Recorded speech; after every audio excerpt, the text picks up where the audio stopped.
పార్టీకి ఏంటి. కొంతమంది పాస్టర్ గారులు కొన్ని చర్చిల్లో చెప్తున్నారంట ఈ పార్టీకి ఏంటి నా పార్టీకి ఏంటి అని. కానీ మన మందిరంలో ఏ పార్టీకి ఏంటని మాత్రం అస్సలు చెప్పం. అది మా పని కాదు. ఒకటే చెప్తున్నాం, ప్రజలకి యోగ్యమైనదేదో ఆలోచించి వెయ్యండి. ఓ మాట చెప్తాను, నేను మేలు పొందానా లేదా అని ఆలోచిస్తే స్వార్థం. నాకు దొరకకపోయింది రేపు ఎదుటోడు కడుపు నిండింది కదా అని ఆలోచించడం ప్రేమ.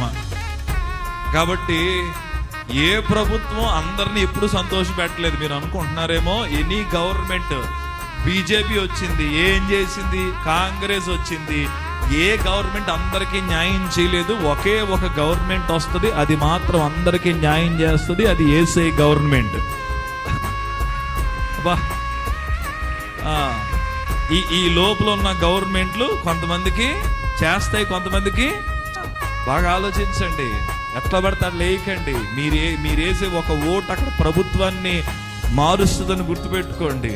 అది మళ్ళీ మన మీద రూల్ చేస్తుందని గుర్తుపెట్టుకోండి. ఆగి ఆలోచించి ప్రార్థనాపూర్వకంగా వేయండి. ఏ రాజకీయ నాయకుడు మాటలు నమ్మకండి. ఒకళ్ళు అలా అంటారు, ఒకళ్ళు ఎలా అంటారు, అదంటారు, ఇదంటారు, అంతా మామూలే.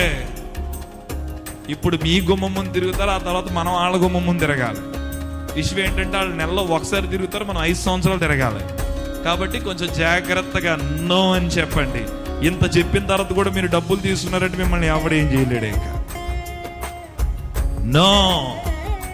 దానియేలు చెప్పాడు, నో, నన్ను నేను అపవిత్రపరుచుకోలేను.